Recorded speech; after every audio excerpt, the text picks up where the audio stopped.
Well, occasionally there are those building wins. Tennessee got one of those on Saturday at Texas A&M, and now they've got a chance to get another one this next week. We'll talk about that. We'll also talk about something interesting in college football. This is the Food City Locker Room presented by Garza Law. This is the Players Show.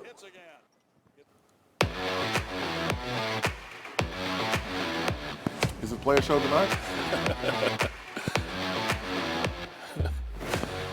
We call it the Players Show, but tonight there are no players. Hello, everybody. Mark Packer along with T. Jones Live and Jason Swain. It's a quick turnaround with the game at Texas A&M on Saturday. Chaz Lanier just scored again.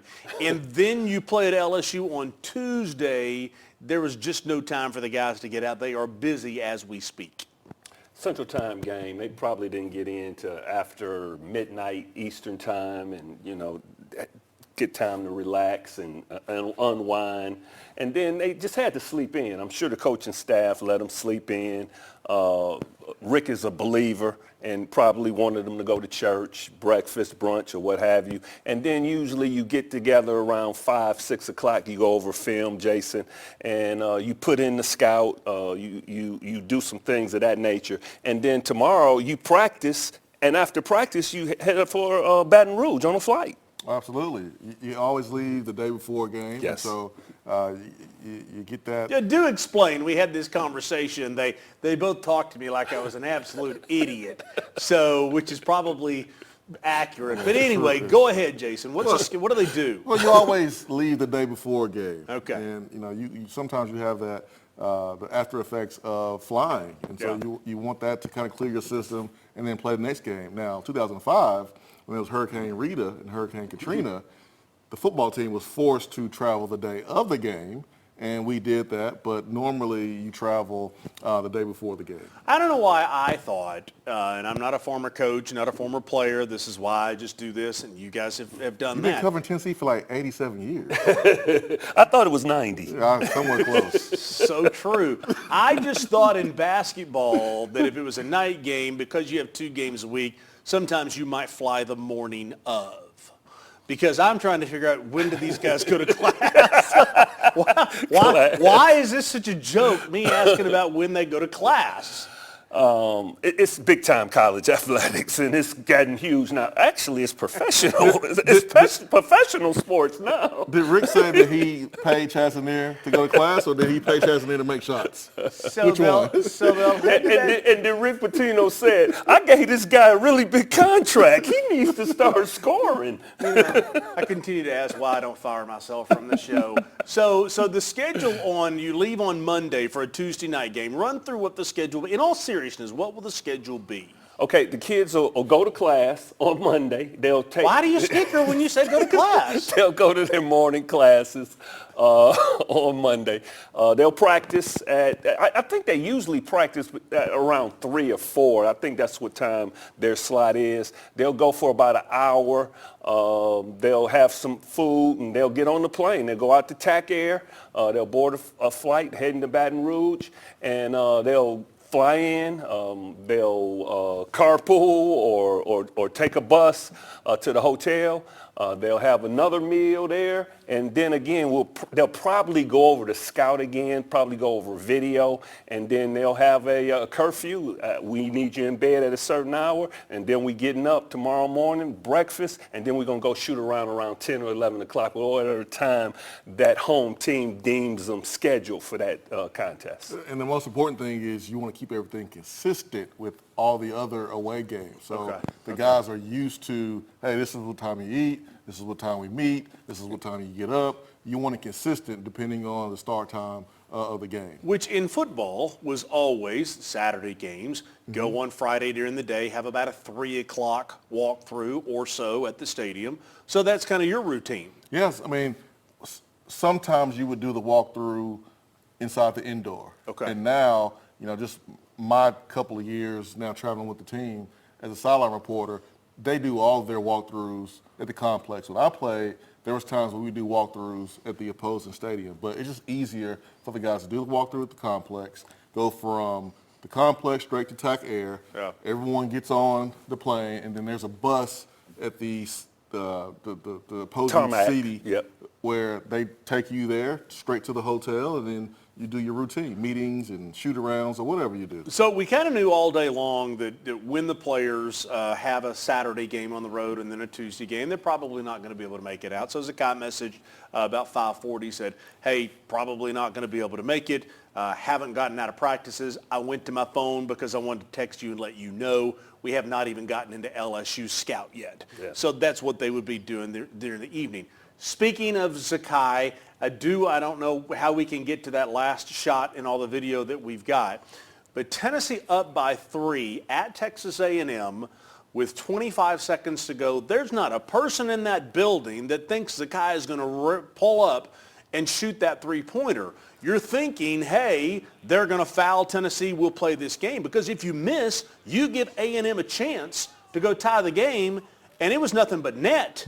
T. Jones, let's go back and think about the Auburn game, where Zakai took that shot off the screen last minute. He missed it, but it was a good shot. And then you go and you look at how he played. I want to say, was that Missouri? At home against Missouri, Took that shot in the corner. We talked about it, how I felt like that was him in a rhythm. That same shot he takes against Texas A&M. And I was looking at the alignment. I was like, look at this alignment. We got 3 guys stacked inside the lane and Zakai in the slot. And I was like, what are they going to do with this? It's 5 seconds to go. And Zakai V-cut really quick, went to the 45. They got it to him, and he knocked down the shot. Money. No hesitation. Thanks, Bert. So were you surprised that he took that shot? Because when he reared up, I'm like, what are you doing? Oh, good shot, good shot. I thought they were going to screen in a little bit and then just throw a lob to Felix and try and just get him to get the shot up because, again, it was only 4 or 5 seconds left on the shot clock. And they had to get the shot up. And obviously, Zakai taking a cue from Chaz with the quick release, and he knocked it down. And he told the Tennessee bench, I got this. I got this. Go home with the dub. Yes. Yeah, I mean, as I texted him after the game and then got the response today because he's a delayed replier, I kind of said, I didn't realize for a little guy that you had such big. But anyway, Tennessee does get the win, and I'll let you guys think about that. Okay, so now the SEC. What does the SEC look like? And there's a bit of a game coming up a week from this past Saturday, this coming Saturday. We'll talk about that next in the Food City Locker Room, presented by Garza Law. Attention shoppers, don't forget to ask our certified butchers for great recipe tips. This is an authentic butcher shop, where meat is hand-cut in-store, beef is ground fresh daily, and expert advice from a certified butcher is always free of charge. Free advice? That's what I call value. The quality I crave, the value I count on. Nobody does food like Food City. At Glass Doctor, our trained specialists are experts at fixing foggy and cracked glass. Looks great. You're all set. What we can't fix is your view. Call the Glass Doctor, we'll fix your pains. Oh, yeah. I was coming home and a lady hit me head on. It totaled my car. It fractured my right heel and it bruised me up really badly. The Garza Law firm, they were very compassionate, but yet they were very detailed. They didn't let me down. They never stopped fighting. It helped me regain confidence in law firms. I would definitely recommend the Garza Law firm. The Garza Law Firm. Let us help.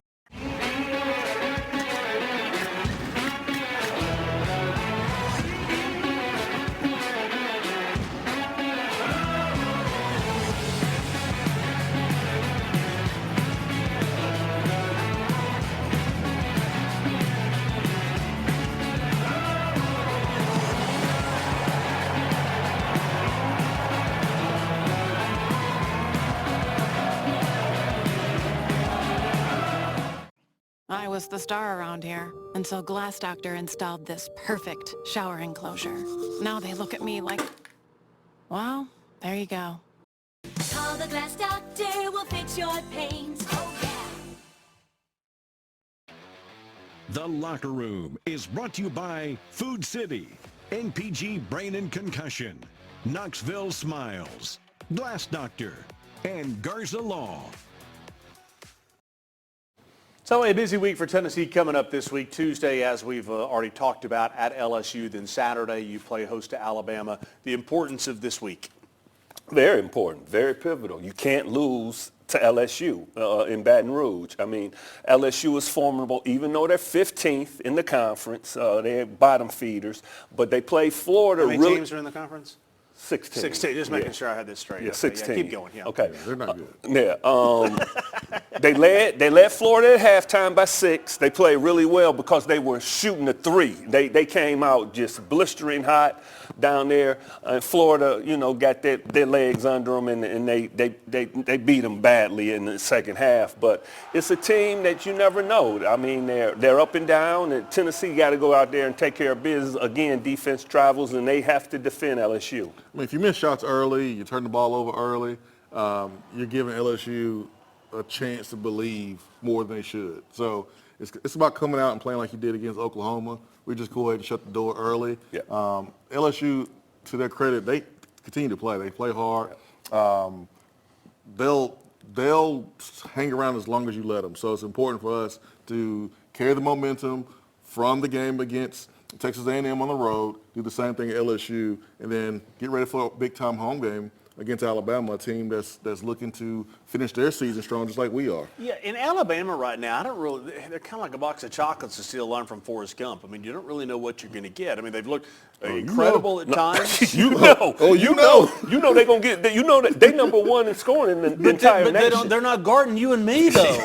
Yeah, you say defense travels, they can't stop the three of us. Yeah, they averaging over 90 points a game. They're giving up over 80 points in the totality. But they're going to score the basketball, and they're a team that's capable of getting to the Final Four, just like they did last year. The SEC, obviously, we've touched on this during previous shows. It's the toughest conference in America, and each and every night a team can beat you. I'm so happy, you alluded to the Oklahoma game. Tennessee goes and take care of business against Oklahoma. Oklahoma beats Mississippi State yesterday at home. They go and take care of business against Texas A&M. They need to take care of business against LSU, and then it's going to be a huge pivotal game on Saturday here in Knoxville. So let me say it this way. I think the importance over the next couple of weeks is to be a top 4 seed for the SEC tournament. I mean, if you look at that, we talk about the SEC tournament. We talk about how do you want to handle that? Do you really want to play all those games? Okay, you can knock out a game or two by being a top 4 seed. And that's where they are right now because they have the tiebreaker over Texas A&M. Auburn's first, and then Alabama and Missouri, and Alabama and Florida are both second and third. They tie for second, but second and third, and then Tennessee comes in. But Tennessee has the tiebreaker over Texas A&M, and just like you said, Missouri also. The importance of that. Now I do have to ask a question about A&M. There's a question I wanted to ask is they talk about how good of offensive rebounders they are. When you know they're doing that, why can't you stop it? All they're doing is batting the ball around every time. They out-rebound you. I mean, they're strong. It's a state of mind. It can be, but, them dudes are strong. And they carry a lot of weight, and they're just really good. And Garcia is one of the best rebounds in the country, and has been for the last 2 or 3 years. And then you got Payne and Coleman also, Jason. Yeah. Those guys is big. Obviously, Payne comes from Minnesota, big, strong guy. Fran Fraschilla, who did the game, alluded to, hey, he might be on the NBA roster just because of the physicality. It's a mindset pack, man. Well, that's what I'm saying. Yeah. That's what I'm saying is every time the ball goes up and they miss a shot, which they miss a whole lot of shots, by the way, all they're trying to do is just get their hand on the ball and bounce. They're not trying to rebound it. They're trying to bat it around like a volleyball, and it's working. Well, you better believe Rick Barnes emphasized offensive rebounding and challenged his front line with Felix and Phillips and, Darling Stone Dubois when he was in there, making sure they understood the assignment. Igor, do not let these guys push you around because a couple of years ago, it was Wade Taylor IV on fire, and they were getting offensive rebounds, and that wasn't the case yesterday for A&M. Very fortunate. Got out rebounded 38-28. Very fortunate that, Chaz was on the heater, and then ZZ made plays at the end. And then Gainey, you know what? We don't give this young man enough credit. He's coming in off the bench, and he's contributing contributing on a daily basis. He scores 14 points. The bench scores 18 points yesterday. Gainey 14, D-Stone 2, Cade 2. But this kid is knocking down big shots, and we all know what he did, Jason, against Illinois. Absolutely. He understands that because of some offensive players or some players offensively that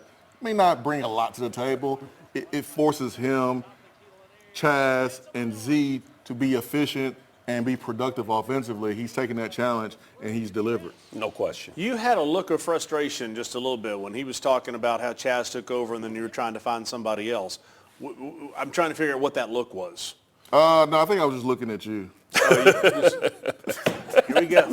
One more time. Okay, so, I want to have an interesting conversation when we come back. There are several big-time college football programs that have said they're not going to play a spring game. Obviously, for Tennessee, you're talking about a pretty big crowd over there at Neyland Stadium. But why the concern for the Texases, the Nebraskas, the USCs of the world? We're going to talk about that when we come back on The Locker Room. The Locker Room is brought to you by Food City, Exterior Home Solutions, D1 Training, Lakewood Capital Group, Ted Russell Ford, and Garza Law. Attention shoppers, don't forget to ask our certified butchers for great recipe tips. This is an authentic butcher shop. Where meat is hand-cut in-store, beef is ground fresh daily, and expert advice from a certified butcher Is always free of charge. Free advice? That's what I call value. The quality I crave, the value I count on. Nobody does food like Food City. I see Marco's role in the community as somebody that people can look up to. Marcos Garza is very thoughtful. He pays attention to the needs of the people in the community. He's somebody that's very unselfish, somebody that's going to always be there. Marcos Garza will work as hard as he can to get the best results for you. In the future, no matter where I'm playing, no matter what the team I'm playing for, I'll always be on Garza's team. The Garza Law Firm is Mama ZZ approved. The Garza Law Firm. Let us help.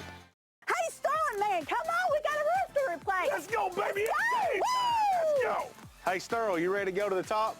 Man, I can't believe you guys been doing this for 25 years. Oh, baby. Now, this is what I call a rooftop party. We have 25 years experience in roofing and exterior renovations, and we're backed by the best. Are you ready to get your rooftop party started? Give us a call, 865-524-5888. Knoxville Smiles depend on us to make your smile better. Knoxville Smiles, are you happy with your smile today? Knoxville Smiles, we're all about smiles. Hey Lance, what makes you smile? Pancake blocks. When a family needs a fence, it's more than a piece of wood or metal. It's a place where your pets are kept safe. It's a place where memories are made. It's what helps make your house a home. At Knox Fence, we have decades of experience in residential and commercial fencing. Whether you're looking for safety, security, or privacy, we would love to help your family make your house a home. Call Knox Fence today at 865-414-8713 or visit us online at knoxfence.com. Hi, I'm Dr. Jody Griffin. I'm a dentist here in Knoxville, Tennessee. In 22, I had a wakeboard tower hit me on the head and give me a concussion. In my office, I show x-rays to my patients so they can see their teeth. I needed somebody to do the same thing for my brain, so I went to MPG. They did an EEG of my brain, and they were able to show me the activity of my brain and give me a diagnosis and a treatment plan. So I choose MPG because brains is what they do, and that's all they do. Time now for the Food City Player's Perspective. A look inside the locker room with the Vols. Okay, we'll do that again next week. So anyway, what we're going to talk about now is that several big-time college programs, Nebraska started saying they're not going to play their spring game because, as they said, they don't want other schools to be able to scout their players to come take them away through the portal. Texas comes through and says they're not going to play their orange-white game, or whatever it's called, because of the fact that they played so long. They played playoff games, they played in the championship game, and they don't want the players to have the wear and tear. And USC just said, we want our kids to go surfing earlier. So I guess the question is there a concern in college athletics now that you don't want your players to be seen and scouted for other schools? I mean, I think for some smaller schools, that sounds like that's legitimate. I mean, that it would be a Is a smaller concern. school Nebraska? It's a school that doesn't have the same type of results and talent as a Texas. Okay. And so, like, if you're Texas, you're not worried about somebody scouting your players during the spring game. Like, you're Texas. You got the money to pay your guys and keep them there. But if you're Nebraska and you're not winning, you're not having success, although you may have the money, yes, you're probably a little nervous about some of the players being seen and being offered and you know, offered money on the table, whatever. But like USC, I don't know their reason. But spring games, different coaches have different reasons for not wanting to play it. And I think for the last couple of years, coaches have looked at the spring game is more like for the fans? More for the fans and something that they have to do, not something that they maybe want to do, but they won't admit it. Because the real quality work is done ones versus ones at practice, not in the spring game. Okay. How many times have we seen the spring game and 5, 6, 7, 8 starters are not even playing? Yeah. I mean, how do you get better if you're not going up against your best players? I think what Jason was saying about Nebraska is the cachet of Nebraska. They've lost their shine. Obviously, it's not the Nebraska Tom Osborne and those guys. Sure. And I think a big part of it is the wear and tear. I mean, you know, you don't want your guys beat up before fall practice. You know, you want everybody healthy because with the playoff system now, everybody's fan base, the boosters, want you to be a part of the 12-team playoff. And that's what they said. Yeah, and they want their team healthy, and as a coach, I get it. Spring game used to be more about the fans being able to come in town, get autographs from their favorite players, but you don't do that anymore. You don't have that opportunity. And so now you're asking the fans to come in town and then watch players that they're never going to see play on Saturdays in the fall. And I think at some point, if you are a school, you have to kind of look at, see if that's something that's worth doing and maybe endangering a player that may get hurt. We got a lot of players around college football that they're still recovering from the previous season, and they just had off-season surgery. Right. So they're not cleared to play anyways during the spring. So when you played at Tennessee, did you play much in the spring game? I did 2 spring games and 2 games where I did not play because I had off-season surgery. Okay, so your opinion as a player, not necessarily as a sideline analyst for the Vol Network and doing the radio stuff. I'm talking about as a player, as a coach. Are you for not having a spring game? As a player, I wanted to have the game because I wanted to be able to play in front of the fans. And the practices each and every day against each other became boring, honestly. Yeah. I want an audience. Like, I want to make these plays in front of, you know, our fans, and I want to do it inside Neyland Stadium. And probably, Jason, you probably can comment a little bit more. If you're a 3, I want to get to be a 2. Yeah. You know, I want to be able to show the coaching staff that I can perform. You need opportunities. When the light come on. And theoretically, the lights are on in the spring game. How many times have we seen players during the spring game have big plays, touchdowns, but we never see them during the fall? It happens all the time. You earn your playing time on what you do the first and the 14th practice, not just the 15th practice, which is the orange and white game. Okay. All right. Well, I was just curious because it's a changing landscape of college. I mean, obviously everything's a changing landscape right now. They're professional athletes, but there aren't any NFL teams that have a spring game. You know, those guys are getting paid and they don't want to have a spring game. Well, that's kind of where college seems to be going. So we'll see what happens. When we come back, keys to victory for Tennessee this week against LSU and Alabama. That's next on the Food City Locker Room presented by Garza Law. Hi, I'm Laura Ash, your West Knoxville State Farm agent. I've been here in the Renaissance for 17 years, and I'd love to help your young football players or anyone with their car insurance, home insurance, and life insurance. Give me a call at Laura Ash State Farm. I see Marco's role in the community as somebody that people can look up to. Marcos Garza is very thoughtful. He pays attention to the needs of the people in the community. He's somebody that's very unselfish, somebody that's going to always be there. Marcos Garza will work as hard as he can to get the best results for you. In the future, no matter where I'm playing, no matter what the team I'm playing for, I'll always be on Garza's team. The Garza Law Firm is Mama's Easy approved. The Garza Law Firm. Let us help. What's up, guys? It's Devin Driscoll, owner of D1 Sports Training. We know in 2024, convenience is king, so we have locations not just in Hardin Valley, but now one in Maryville, in Farragut, and in Morristown, with more soon to come. So keep an eye out. We want to bring D1 Sports Training to everyone in East Tennessee. Hey, Tim Hoskins here from Covenant Sports Medicine. I'm the corporate manager of sports medicine, and I want to speak a little bit to our community partners and relationships that we have. We partner with FC Alliance Soccer, LeConte Center at Pigeon Forge, Johnson University, numerous high schools in and around the area, AAU Basketball, Morristown Landing, travel hockey, volleyball, lacrosse, you name it, we're probably involved. What a lot of people don't know about Covenant Health is we're a nonprofit, community-based healthcare delivery system. We provide services in your community. If you ever need help with some event medicine or sporting event, scan the QR code at the bottom. Covenant Health, our mission is to improve lives through better health. Community banking is about location and much more. It's about family. We reside in your community. We are a part of your community. At Commercial Bank, our commitment extends beyond the walls of our branches. It's displayed each day in the opportunities we provide, the money we give back, and the time we commit, all to help improve the lives of the people, families, and businesses that make our communities great. Commercial Bank, life made better. Keys to Victory is brought to you by Garza Law. Keys to Victory. We'll start with T. Jones Live, Tennessee and LSU in Baton Rouge. By the way, they're traveling on Monday. Oh, really? I got a defensive theme, Jason. Getting back in defense and transition. We got to defend them in the half court, and we got to rebound the basketball. Tennessee doesn't lead the nation in defense. They're third behind Houston and Gonzaga, but defense travels. We need to shut them down on the defensive end. Yeah, for Tennessee against Alabama, I mean, you look at Mark Sears over the last two games. I mean, he's averaging 32.5 points.